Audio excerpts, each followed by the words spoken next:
नमस्कार। ज्योतिष शास्त्र में श्रद्धा और विश्वास रखने वाले सभी जातकों का पारलौकिक जगत चैनल में बहुत बहुत स्वागत है। आज से 11 दिन बाद नूतन वर्ष 2023 की शुरुआत होने जा रही है। आपको नव वर्ष 2023 की बहुत बहुत शुभकामनाएं। एक सप्ताह पूर्व मैंने 2023 के प्रारंभिक 3 महीनों का राशिफल अपलोड किया था। बहुत से दर्शकों ने आग्रह किया है कि पूरे वर्ष 2023 का वार्षिक राशिफल भी अपलोड कर दें, तो मैं आपके लिए मेष राशि के जातकों के लिए वर्ष 2023 का वार्षिक फल का वीडियो अपलोड कर रहा हूं। हालांकि वार्षिक राशिफल का विश्लेषण बहुत ही लंबी प्रक्रिया है और छोटे से वीडियो में हर बिंदु पर ज़्यादा विस्तार से चर्चा तो संभव नहीं है, लेकिन मैंने प्रयास यही किया है कि ग्रहों के गोचर के आधार पर सभी महत्वपूर्ण बिंदुओं जैसे धन प्राप्ति और धन का संचय, नौकरी, रोजगार, व्यापार व्यवसाय, शादी ब्याह, प्रॉपर्टी, वाहन, इन सभी बिंदुओं पर चर्चा की जाए। साथ ही साथ आपको ये भी जानकारी दी जाए कि वर्ष 2023 में कौन सा कालखंड किस कार्य के लिए विशेष शुभ रहेगा और कौन सा कालखंड ऐसा होगा जब आपको विशेष सावधानी बरतनी होगी। ये विश्लेषण आपकी चंद्र राशि के आधार पर किया जा रहा है और वीडियो के अंत में मैं आपको ग्रहों के उपाय भी बताऊंगा। एक विशेष बात मैं आपसे कहना चाहता हूं, मैंने अपना व्हाट्सएप नंबर शेयर कर दिया है और आपको वीडियो के डिस्क्रिप्शन बॉक्स में व्हाट्सएप नंबर मिल जाएगा, लेकिन इसके अलावा कमेंट बॉक्स में दिए गए किसी भी नंबर पर आप कांटेक्ट मत कीजिएगा, आपके साथ फ्रॉड हो सकता है। तो चलिए वीडियो शुरू करते हैं। तो ये है मेष राशि के जातकों की कुंडली। मैंने इसमें केवल शनि, गुरु, राहु और केतु के गोचर को ही दर्शाया है। सूर्य, मंगल, बुध और शुक्र का गोचर नहीं दर्शाया, क्योंकि जब हम वार्षिक राशिफल की बात करते हैं तो जो बड़े ग्रह हैं, जो लंबे समय तक एक राशि में गोचर करते हैं, उनकी चर्चा की जाती है। और जब हम मासिक राशिफल की बात करते हैं तो सूर्य, मंगल, बुध और शुक्र के गोचर को भी साथ लेकर के चलते हैं। हालांकि मैं आपको ये ज़रूर बताऊंगा कि गुरु, शनि, राहु या केतु के साथ सूर्य, मंगल, बुध और शुक्र का जब संबंध बनेंगे तो कौन कौन से कालखंड होंगे और उसका क्या विशेष प्रभाव पड़ेगा, इस पर चर्चा करेंगे। अब देखिए यहाँ पर क्या होगा कि शनिदेव तो 17 जनवरी को राशि परिवर्तन करेंगे और लाभ के भाव में आ जाएंगे। देवगुरु 12वें भाव में गोचर कर रहे हैं और 21 अप्रैल को आपके लग्न भाव में आ जाएंगे। राहु 30 अक्टूबर तक लग्न भाव में रहेंगे और इसके बाद राशि परिवर्तन करके 12वें भाव में चले जाएंगे। केतु कुंडली के 7वें भाव में गोचर कर रहे हैं और 30 अक्टूबर को राशि परिवर्तन करके 6ठे भाव में कन्या राशि में गोचर करेंगे। तो ये तो हैं ग्रह स्थितियाँ। अब एक विशेष बात आपकी कुंडली में बन रही है। गुरु और राहु का चांडाल योग। शुरू से ही मैं आपको सावधान कर देना चाहूँगा, 21 अप्रैल से लेकर के और 30/10 तक पूरे 6 महीने आपकी कुंडली में गुरु चांडाल योग बनेगा। गुरु चांडाल योग क्या होता है? जब गुरु और राहु एक साथ होते हैं तो गुरु चांडाल योग बनता है। इसमें क्या होता है, गुरु है ज्ञान के कारक, राहु है भ्रम के कारक। तो राहु आपकी बुद्धि को भ्रमित कर देते हैं, आपके ज्ञान को भ्रमित कर देते हैं, आपकी डिसीजन लेने की क्षमता को बाधित कर देते हैं, आपके मन में कन्फ्यूज़न की स्थिति पैदा करते हैं, भ्रम की स्थिति पैदा करते हैं। तो इसके लिए आप कम से कम 21 अप्रैल से 30 अक्टूबर तक गुरु को बलवान करें, गुरु का उपाय करते रहें। देखिए, जब चांडाल योग बनता है, गुरु चांडाल योग बनता है, तो आप जाने अनजाने अपने गुरु, अपने माता पिता या वृद्ध जनों का अपमान कर देते हैं। और जब आपके माता पिता, गुरु या वृद्धजन आपसे नाराज होते हैं तो फिर आपके जीवन में समस्याएं आती हैं। तो ध्यान दीजिएगा कि कम से कम 6 महीने आपको अपने माता पिता, अपने गुरु और वृद्धजनों का भूल करके भी अपमान नहीं करना है, और जितना हो सके उतना आप इनका सम्मान कीजिए, इनकी सेवा कीजिए और अपने माता पिता, गुरु और वृद्धजनों का आशीर्वाद प्राप्त कीजिए।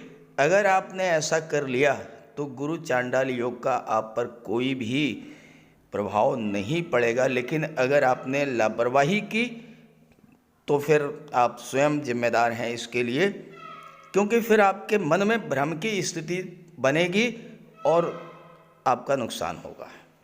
चलिए अब बात करते हैं वार्षिक राशिफल के बारे में। मेष राशि के जातकों की कुंडली में जो सबसे महत्वपूर्ण गोचर है वो है शनिदेव का गोचर। शनिदेव आपकी कुंडली के लाभ के भाव में पूरे वर्ष भर गोचर करेंगे, और 2023 ही नहीं, 2024 और 29 मार्च 2025 तक शनिदेव लाभ के भाव में ही गोचर करेंगे। तो आपके जीवन में सबसे जो महत्वपूर्ण भूमिका होगी वो शनिदेव की होगी। अब शनिदेव का गोचर लाभ के भाव में है, तो क्या इसीलिए आपको हर तरह का लाभ प्राप्त होगा? ऐसा नहीं है। मैं आपको जो बताने जा रहा हूँ वो चीज़ बताने जा रहा हूँ जो कि ऋषि पराशर बहुत समय पहले लिख कर गए हैं, और वो चीज़ें आज की तिथि में भी पूरी तरह से प्रभावी हैं। देखिए, ऋषि पराशर का कहना है कि कुंडली के तीसरे भाव, छठे भाव, 10वें भाव और 11वें भाव में जिस भी ग्रह का गोचर होता है उस ग्रह के कारकत्व में लगातार वृद्धि होती रहती है। यानी वो जिस भाव में है उस भाव से मिलने वाले जो फल हैं वो लगातार बढ़ते जाएंगे।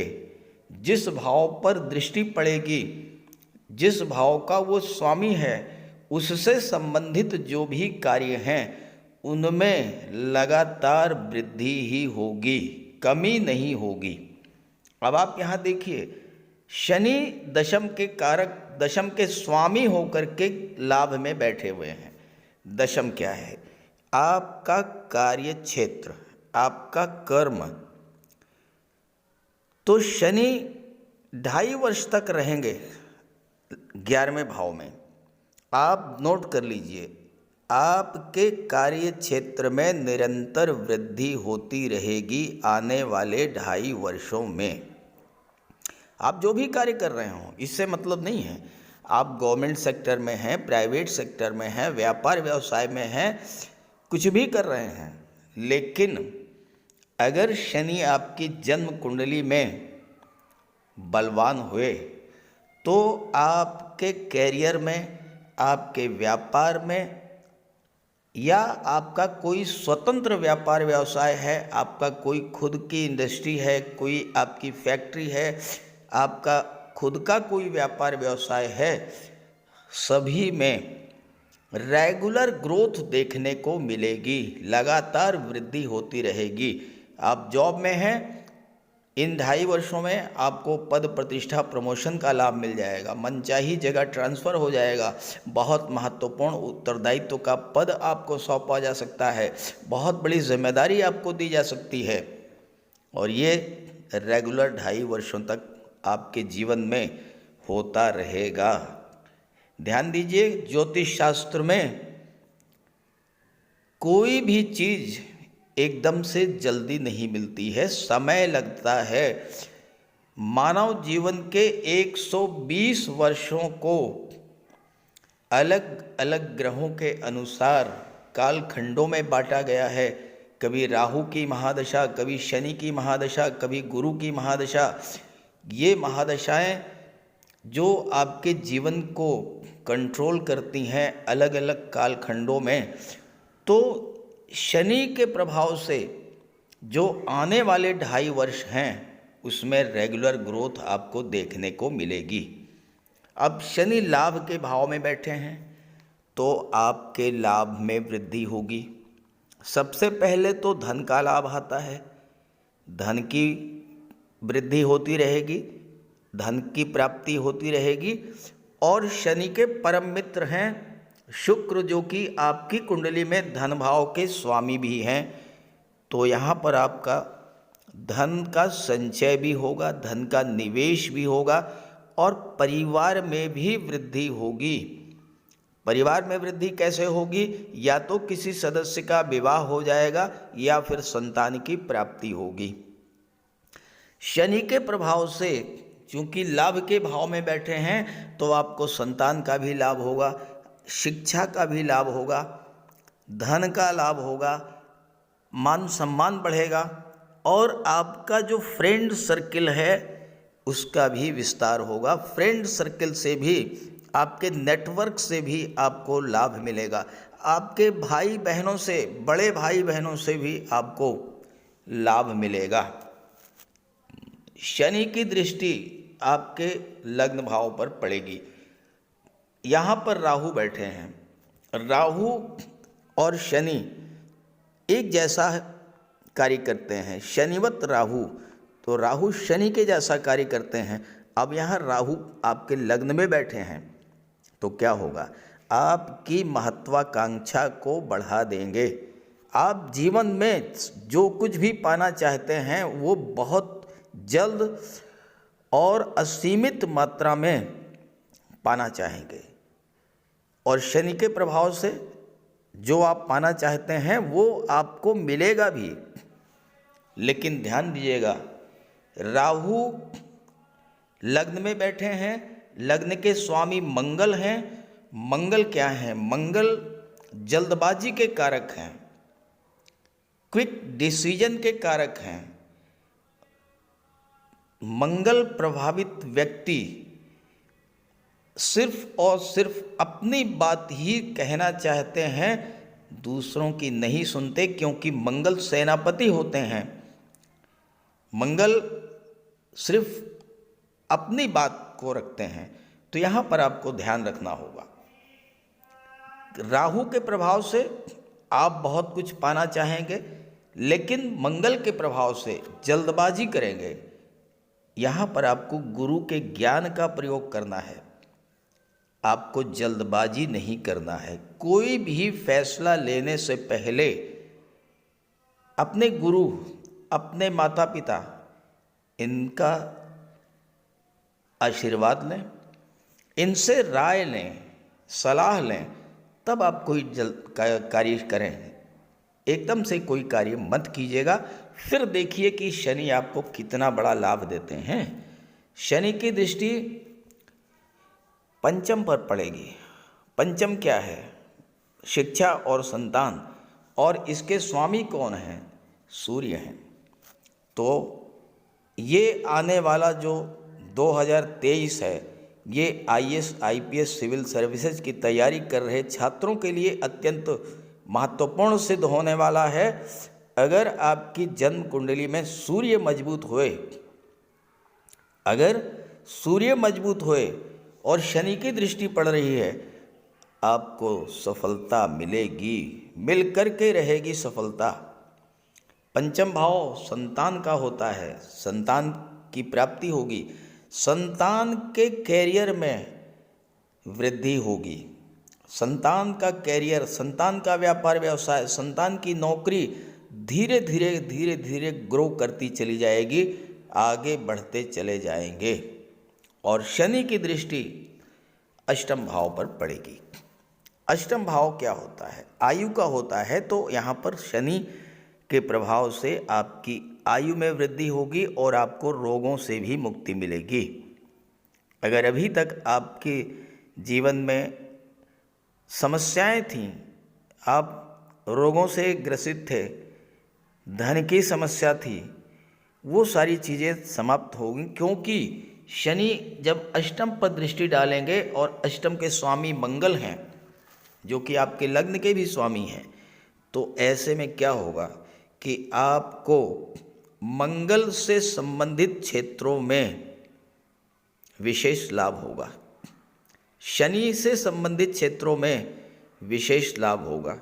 जैसे कि आप मेडिकल और सर्जरी से जुड़े हुए हैं, आप इंजीनियरिंग और टेक्नोलॉजी से जुड़े हुए हैं, वहाँ पर आपका कार्य क्षेत्र का विस्तार होता चला जाएगा। आप शनि से संबंधित क्षेत्रों से जुड़े हुए हैं, रियल एस्टेट से जुड़े हैं, प्रॉपर्टी डीलिंग का कार्य करते हैं, कंस्ट्रक्शन का कार्य करते हैं, या भूमि के नीचे के दबे हुए पदार्थों का व्यापार व्यवसाय करते हैं, petrol, diesel, gas, mines, mineral, इन सब का, तो आपके लाभ में निरंतर वृद्धि होती रहेगी। और साथ ही साथ आने वाले 2.5 वर्षों में आपको गुप्त धन की भी प्राप्ति हो जाएगी। कैसे होगी?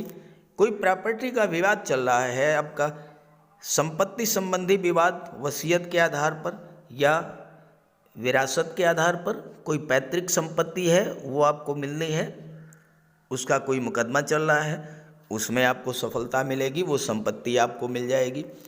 आप गवर्नमेंट रिटायर्ड पर्सन है, आपका पेंशन का मैटर है, आपकी ग्रेच्युटी का मैटर है, आपके फंड का मैटर है, बीमा का पैसा है, नहीं मिल पा रहा था, अब आप देखिएगा कि वो चीज़ें आपको धीरे धीरे मिलना शुरू हो जाएंगी, एक एक करके हर चीज़ आपको प्राप्त हो जाएगी। इसे कहते हैं गुप्त धन। कोई आपने इंश्योरेंस पॉलिसी ली थी, वो मैच्योर हो जाएगी, कोई क्लेम था वो मिल जाएगा। इस तरह का पैसा आपको शनि के प्रभाव से यहाँ पर प्राप्त होगा। और एक चीज़ और कि शनि जो हैं वो आयु के कारक होते हैं, तो आपकी आयु में भी वृद्धि करेंगे। अब मैं आपको बताऊंगा सूर्य, मंगल, बुध और शुक्र, इनका जो गोचर है, चूँकि लगभग हर महीने ये राशि परिवर्तन कर लेते हैं, तो कौन सा कालखंड ऐसा होगा जब आपके लिए सूर्य, मंगल, बुध या शुक्र का गोचर सर्वश्रेष्ठ लाभ देने वाला होगा। देखिए, ज्योतिष शास्त्र का एक सिद्धांत है कि जब कोई दो ग्रह एक दूसरे से त्रिकोण पर होते हैं, त्रिकोण यानी नवम और पंचम स्थान पर, तो दोनों ही ग्रह एक दूसरे को एक्टिवेट कर देते हैं, एक दूसरे के बल को बढ़ा देते हैं। अब आप देखिए, शनि से त्रिकोण पर है 3रा भाव और 7वां भाव, आप गिनिए 1 2 3 4 5, ये पहला त्रिकोण, 6 7 8 9 ये दूसरा त्रिकोण। तो शनि से त्रिकोण पर है 3रा भाव और 7वां भाव। अब जब जब इन भाव में सूर्य, बुध, मंगल या शुक्र का गोचर होगा, तो दोनों ही ग्रह एक्टिवेट होंगे और इन भाव से संबंधित जो शुभ फल हैं या उन ग्रहों का जो कारकत्व है उससे संबंधित फल आपको प्राप्त होंगे। अब आप पहले शुरुआत करते हैं मंगल से। समय आप नोट कीजिए, पेन पेपर ले लीजिए। 13 मार्च से और 10 मई आपके राशि के स्वामी मंगल पराक्रम भाव में होंगे और शनि के त्रिकोण पर होंगे, तो मंगल भी एक्टिवेट होंगे, शनि भी एक्टिवेट होंगे। मंगल क्या है? आपकी ऊर्जा है, आपका पराक्रम है, आपका साहस है। शनि क्या है? परिश्रम करने की क्षमता। कार्य क्षेत्र को लेकर अगर अभी तक कोई डिसीजन आप नहीं ले पा रहे थे, अपने अंदर कार्य करने की ऊर्जा की कमी महसूस कर रहे थे, कार्य को लेकर के टालने की प्रवृत्ति बनी हुई थी, 13/3 से 10/5 के बीच में वो चीज़ बिल्कुल दूर होगी। और चूंकि मंगल की दृष्टि भाग्य भाव पर पड़ेगी, जिसके स्वामी हैं देवगुरु बृहस्पति और आपके देवगुरु बृहस्पति जो हैं इस गोचर काल में लग्न भाव में बैठे होंगे, तो आपको भाग्य का भी साथ मिलेगा और आप अपने कार्यों को पूर्णता के साथ कर पाएंगे। इसके बाद हम बात करें शुक्र की, तो 2 मई से लेकर के और 30 मई यहाँ पर शुक्र आएंगे और शनि के त्रिकोण पर होंगे। शुक्र क्या है? धन, वैभव, ऐश्वर्य के कारक हैं, लग्जरी और विलासिता के कारक हैं। इस गोचर काल में आपके सुखों में वृद्धि होगी, भौतिक सुखों में वृद्धि होगी। साथ ही साथ तीसरा भाव छोटी यात्राओं का होता है। आप 2 मई से 30 मई के बीच आप नोट कर लीजिए, किसी न किसी यात्रा पर जरूर जाएंगे। और शुक्र की दृष्टि नवम पर पड़ेगी, भाग्य भाव पर। आप किसी धार्मिक यात्रा पर जा सकते हैं, भाग्य का सपोर्ट तो मिलेगा ही, कला के क्षेत्र से आपको लाभ मिलेगा।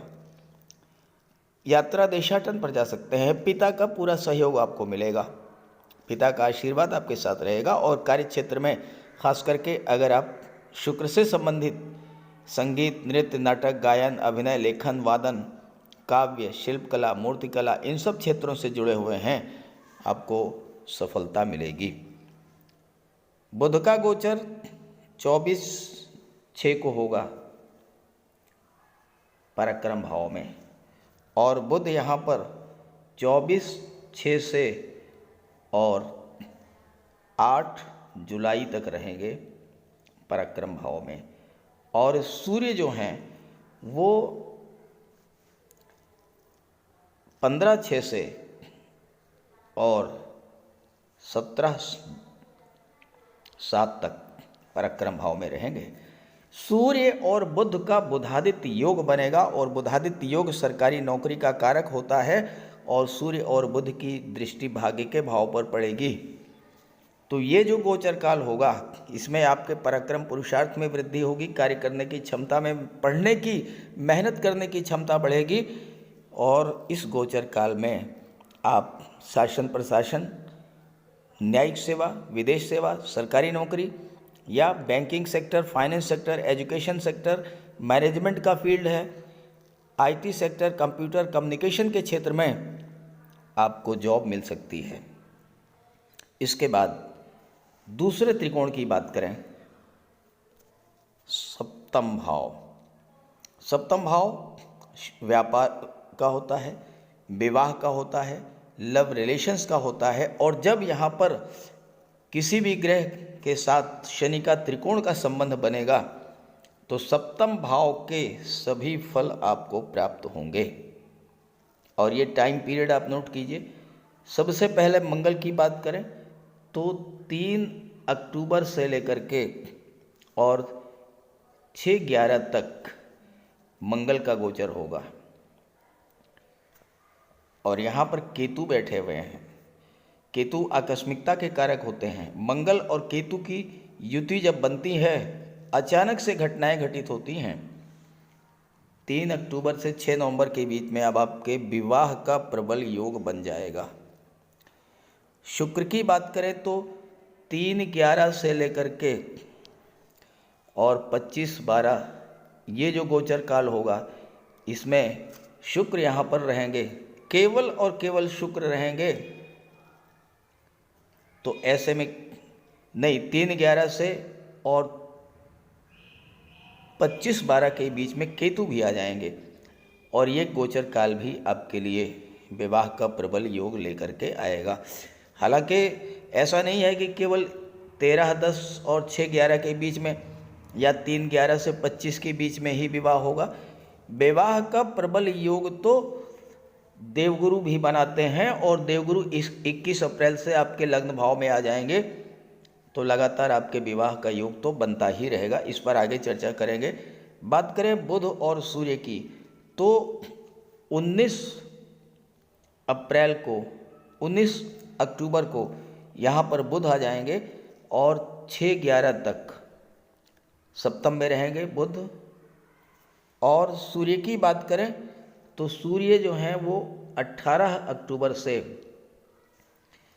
17/11 तक। तो यहाँ बुध क्या है? बुध है व्यापार के कारक। सूर्य क्या है? सरकारी नौकरी के कारक। अब ये सप्तम भाव से संबंधित फल जो होते हैं विवाह का, वो तो कराएंगे ही, साथ ही साथ सप्तम भाव व्यापार का होता है, चाहे वो पार्टनरशिप में हो और चाहे आप अकेले व्यापार व्यवसाय करते हैं। तो ये जो गोचर काल है ये व्यापार की दृष्टि से भी अत्यंत श्रेष्ठ लाभ देने वाला होगा। तो ये तो हुई शनि की चर्चा। सबसे महत्वपूर्ण जो योगदान है आपके लिए 2023 में वो शनि का रहेगा। अब आइए बात करते हैं देवगुरु की। छात्रों के लिए सरकारी नौकरी प्राप्त करने का विशेष योग कब बनेगा, आइए इस पर बात कर लेते हैं। कुंडली का जो छठा भाव होता है वो सरकारी नौकरी का होता है।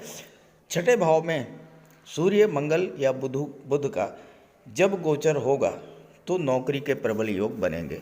अब पहले सूर्य की बात करें तो 17 सितंबर से लेकर के 18 अक्टूबर तक सरकारी नौकरी, खास करके आईएएस, आईपीएस, सिविल सर्विसेज और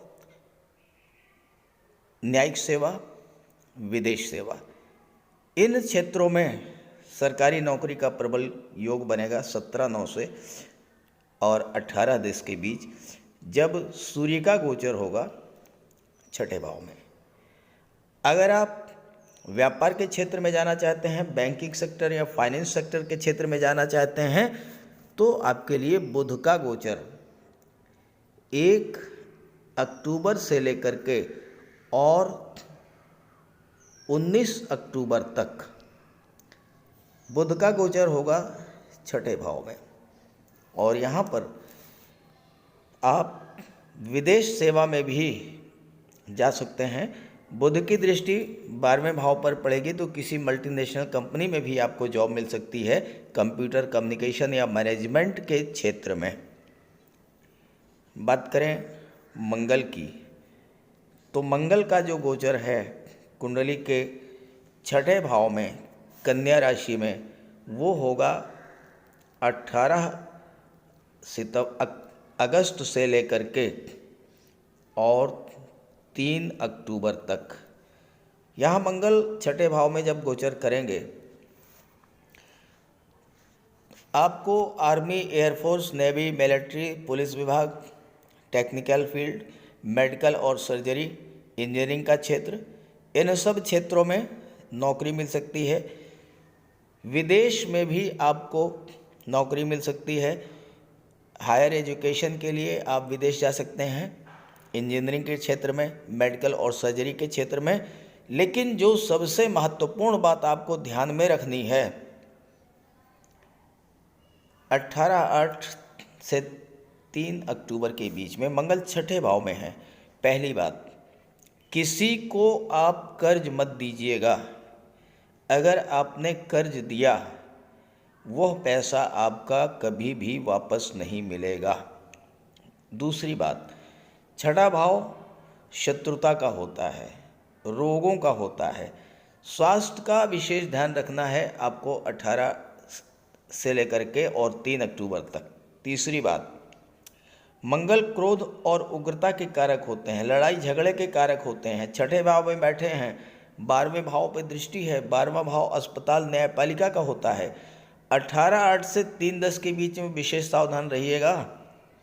कोर्ट कचहरी का चक्कर भी पड़ सकता है, अस्पताल के चक्कर भी आपको लगाने पड़ सकते हैं। इस गोचर काल में आपको विशेष सावधानी रखना है, अपना व्यवहार संतुलित रखना है, वाणी पर संयम रखना है और स्वास्थ्य का विशेष ध्यान रखना होगा। देवगुरु बृहस्पति आपके लग्न के स्वामी, मंगल के मित्र भी हैं। लग्न भाव में 21 अप्रैल को आ जाएंगे और मंगल देवगुरु भाग्य भाव के स्वामी हैं, विदेश भाव के स्वामी भी हैं। तो आपको विदेश का भी लाभ मिलेगा और भाग्य का भी सपोर्ट मिलेगा। अब एक बात समझने की है कि देवगुरु से त्रिकोण का भाव कौन सा है? पंचम भाव और नवम भाव। और देवगुरु लग्न में है तो पंचम और नवम भाव वैसे भी त्रिकोण का भाव हुआ। तो जब जब पंचम और नवम में सूर्य, मंगल, बुध या शुक्र का गोचर होगा तो इससे संबंधित लाभ आपको प्राप्त होंगे। सूर्य की बात करें तो 17/8 से 17/9 के बीच में सूर्य का गोचर पंचम भाव में होगा। देवगुरु से त्रिकोण पर ही है और देवगुरु की दृष्टि भी पड़ेगी।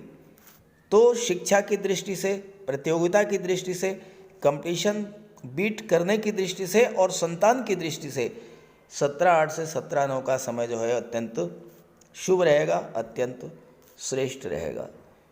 बुध की बात करें तो सबसे लंबा जो समय है वो बुध का ही रहेगा।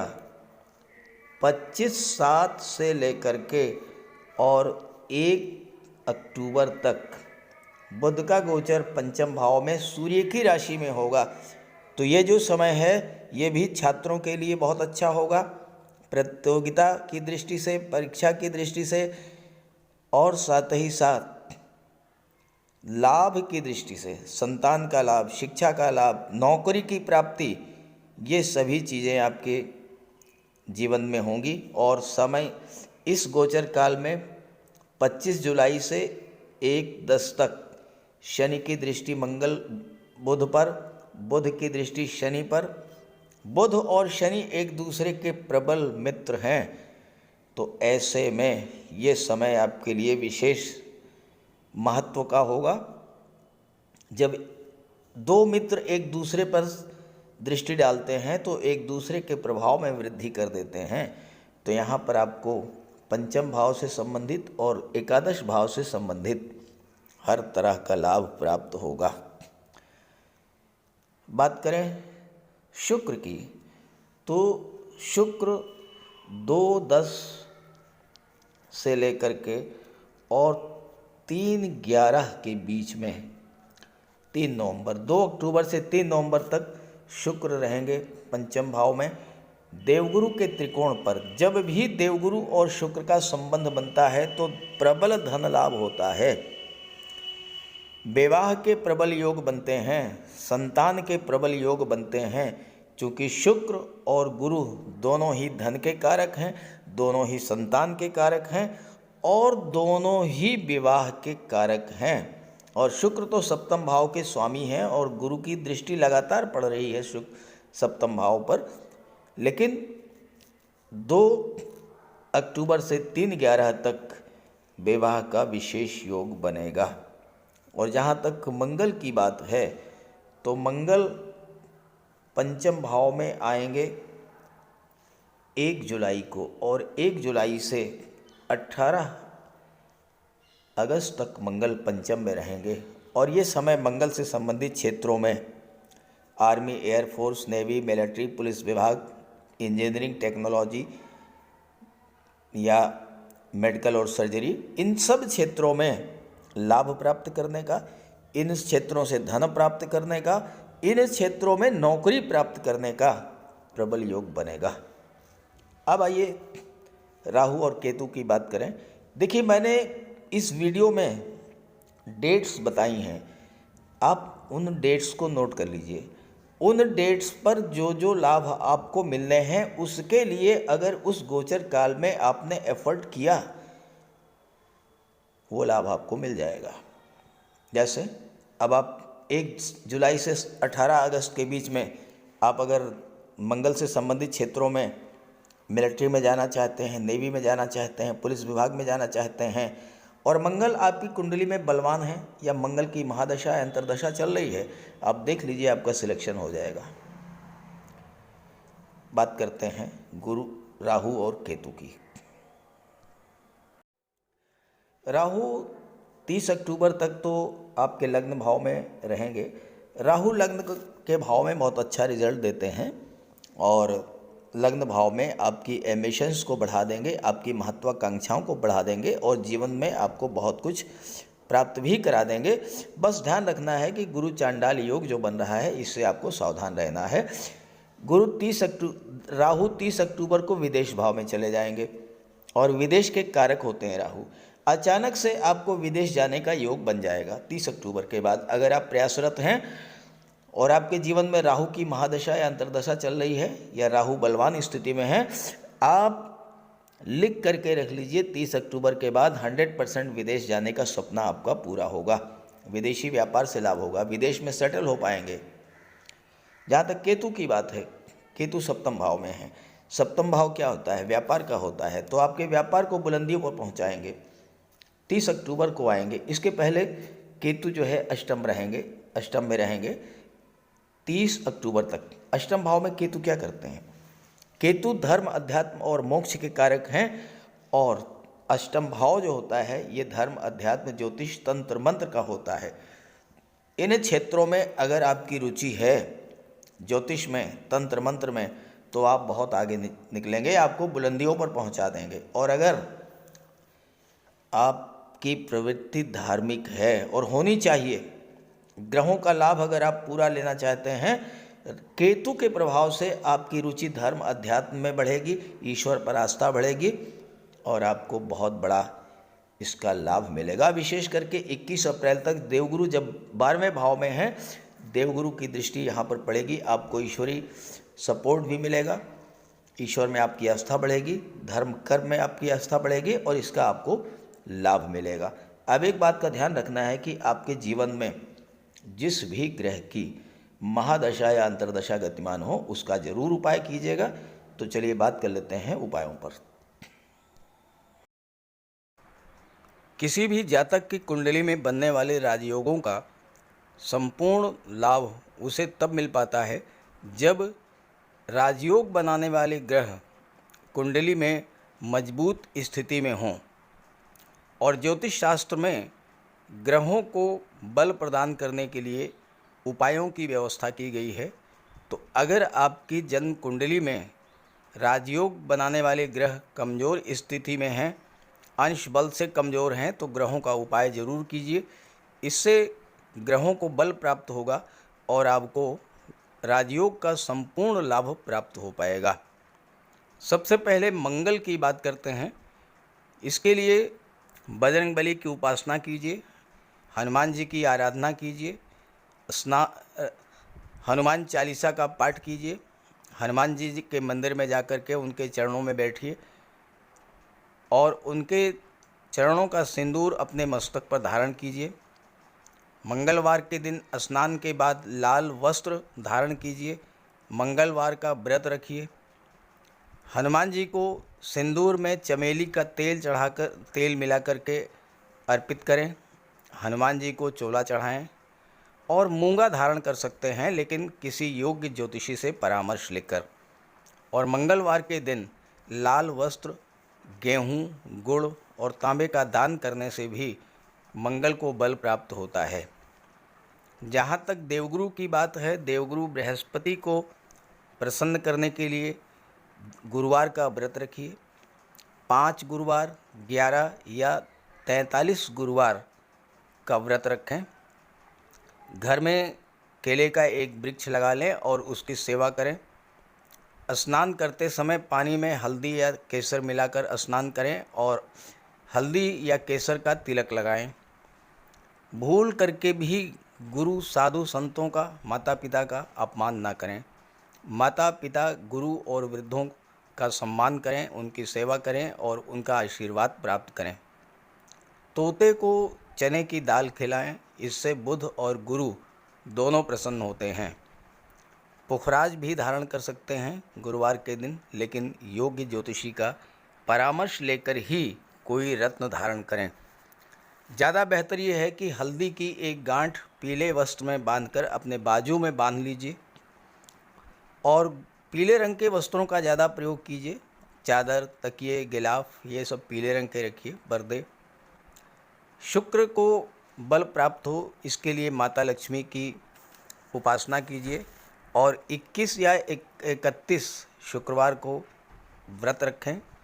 शुक्रवार के दिन सफ़ेद रंग के वस्त्र, चीनी, चावल, दूध और दही, घी से बने पदार्थों का सेवन करें। और शुक्रवार के दिन सफ़ेद वस्त्र, चावल, चीनी, घी, श्रृंगार सामग्री, कपूर, मिश्री और दही, इन सब चीज़ों का यथाशक्ति दान करें। डायमंड धारण कर सकते हैं, लेकिन हीरा धारण करने से पहले योग्य ज्योतिषी का परामर्श ले लें। महिलाओं का सम्मान करें। शुक्रवार के दिन कन्याओं को खीर और मिष्ठान का भोजन कराएं। इत्र का प्रयोग करें। घर को साफ सुथरा रखें और भगवान शिव को श्वेत पुष्प अर्पित करें। जहाँ तक बुध की बात है तो बुधवार के दिन तुलसी का पौधा लगाकर उसकी सेवा करें, गाय की सेवा करें, गाय को हरा चारा खिलाएं, हरियाली बढ़ाने वाले पौधे लगाएं और दान करें पौधों का, क्योंकि बुध को हरा रंग अत्यंत प्रिय है। बुधवार को घर के मेन डोर पर पंच पल्लव का तोरण लगा दें और किन्नर को दान देकर उसका आशीर्वाद प्राप्त करें। देवी दुर्गा के मंदिर में हरे रंग की चूड़ियाँ दान करें, गणेश जी की उपासना करें और साबुत हरी मूंग हरे कपड़े में बांधकर अर्पित करें। बुधवार के दिन हरे रंग के रुमाल, मोजे और टाई का प्रयोग करें। ओम बुम बुधाय नमः इसका एक माला जाप करें।